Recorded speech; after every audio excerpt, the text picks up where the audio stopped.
Welcome to Uma ಅಡುಗೆ ಮನೆ. ನಾನಿವತ್ತು ಮಾಡಿ ತೋರಿಸುವ ಹೊಸದಾಗಿರುವ ರೆಸಿಪಿ ಯಾವುದು ಅಂದರೆ ಅಗಳಂಬ್ಲಿ.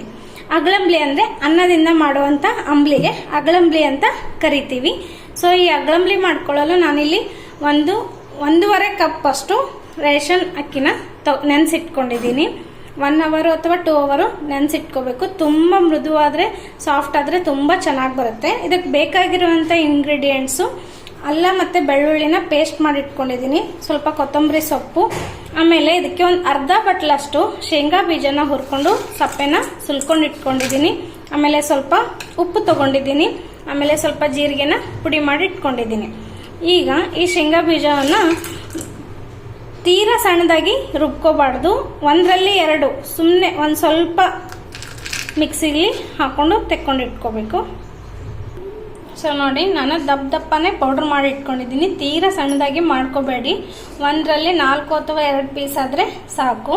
ಸೊ ನಾನೀಗ ಅಕ್ಕಿನ ಜಾನಿ ಇದರೊಳಗೆ ಹಾಕ್ಕೊಂಡಿದ್ದೀನಿ. ಈಗ ಇದಕ್ಕೆ ಈ ಶೇಂಗಾ ಬೀಜ ಪೌಡ್ರನ್ನ ಆ್ಯಡ್ ಮಾಡ್ತಿದ್ದೀನಿ. ಈಗ ಇದಕ್ಕೆ ಸ್ವಲ್ಪ ಉಪ್ಪು ಹಾಕ್ಕೊಳ್ಳಿ.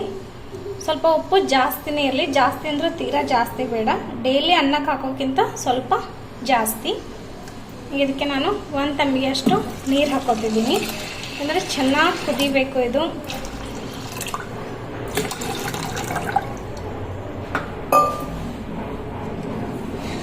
ಈಗ ಡೈಲಿ ನೀವು ಅನ್ನ ಹೇಗೆ ಮಾಡ್ಕೊತೀರಲ್ವ ಹಾಗೆ 2ರಿಂದ 3 ವಿಸಿಲ್ ಹೊಡಿಸ್ಬೇಕು.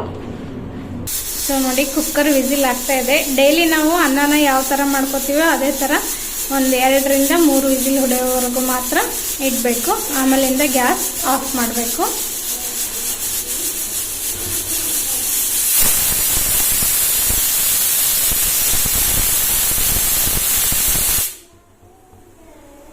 ಸೊ ನಾನೀಗ ಗ್ಯಾಸ್ ಆಫ್ ಮಾಡಿಬಿಟ್ಟು ಕುಕ್ಕರ್ನ ಕೆಳಗೆ ಇಳಿಸ್ಕೊಂಡಿದ್ದೀನಿ. ಇದರೊಳಗಿರೋಂಥ ಪ್ರೆಷರ್ ಹೋಗೋವರೆಗೂ ವೆಯ್ಟ್ ಮಾಡಬೇಕು.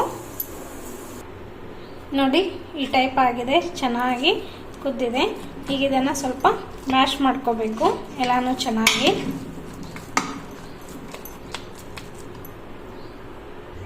ಸೊ ನೋಡಿ, ಈ ಥರ ನಾನು ತುಂಬ ಚೆನ್ನಾಗಿ ಮ್ಯಾಶ್ ಮಾಡ್ಕೊಂಡಿದ್ದೀನಿ. ಈ ಥರ ಈಗ ಮ್ಯಾಶ್ ಆದಮೇಲೆ ಇದಕ್ಕೆ ಅಲ್ಲ ಬೆಳ್ಳುಳ್ಳಿ ಪೇಸ್ಟ್ನ ಹಾಕೋತಿದ್ದೀನಿ, ಆಮೇಲೆ ಜೀರಿಗೆ ಪೌಡ್ರು, ಆಮೇಲೆ ಕೊತ್ತಂಬರಿ ಸೊಪ್ಪು ಹಾಕ್ಬಿಟ್ಟು ಚೆನ್ನಾಗಿ ಮಿಕ್ಸ್ ಮಾಡ್ಕೋಬೇಕು.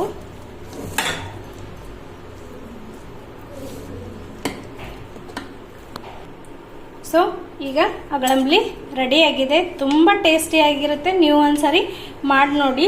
ಈ ಅಗಳಂಬ್ಲಿ ಜೊತೆಗೆ ಮಜ್ಜಿಗೆನ ಮಾಡ್ಕೊಂಡಿದ್ದೀನಿ. ಈ ಮಜ್ಜಿಗೆ ಜೊತೆ ಕಾಂಬಿನೇಷನ್ ತುಂಬ ಸಖತ್ತಾಗಿರುತ್ತೆ. ನೀವು ಒಂದ್ಸಾರಿನಾದರೂ ಟ್ರೈ ಮಾಡಿ ನೋಡಲೇಬೇಕು. ತುಂಬ ರುಚಿಯಾಗಿರುತ್ತೆ ಇದು ಅಗಳಂಬ್ಲಿ. ಆಮೇಲೆ ಮಕ್ಕಳಿಗೂ ಕೂಡ ತುಂಬ ಉತ್ತಮ ಅಂತ ಹೇಳ್ಬೋದು. ನೋಡಿ, ತುಂಬ ಮೃದುವಾಗಿದೆ, ಹಾಗಾಗಿ ಮಕ್ಕಳು ಕೂಡ ತುಂಬ ಇಷ್ಟಪಟ್ಟು ತಿಂತಾರೆ. ಖಂಡಿತ ನೀವು ಒಂದ್ಸರ್ತಿ ಟ್ರೈ ಮಾಡಿ ಹೇಳಿ ಹೇಗಿದೆ ಅಂತ. ನೀವಿನ್ನು ನಮ್ಮ ಚಾನಲ್ಗೆ ಹೊಸಬ್ರಾದರೆ ಲೈಕ್ ಮಾಡಿ, ಸಬ್ಸ್ಕ್ರೈಬ್ ಮಾಡಿ.